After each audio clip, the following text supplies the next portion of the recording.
आता पाहूया जिल्ह्यांमधल्या टॉप 9 बातम्या। चंद्रपूरच्या सिंदेवाही तालुक्यातील कच्चूपारमध्ये सरपण गोळा करण्यासाठी जंगलात गेलेल्या इसमावर वाघाचा हल्ल्यात श्रीकृष्ण कोठेवार या व्यक्तीचा मृत्यू। यवतमाळच्या चिकणीत 200 भक्तांना अन्नातून विषबाधा झालेल्यांवर दारवा आणि यवतमाळमध्ये उपचार सुरू। राज्यातील बहुतांशी धरणांनी फेब्रुवारीतच तळ गाठलाय। गत वर्षीच्या तुलनेत सरासरी 21.61% कमी पाणीसाठा शिल्लक।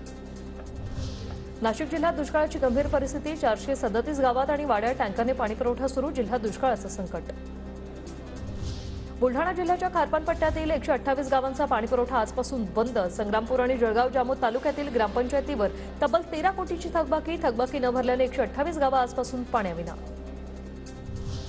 कोयना धरणाचे स्लुइस गेट आजपासून गेट उघडून कोयना नदीमध्ये 500 क्युसेकने पाण्याचा विसर्ग सुरू। सांगली पाटबंधारे विभागाकडून सिंचनाची मागणी वाढल्यामुळे गेट उघडण्याचा निर्णय।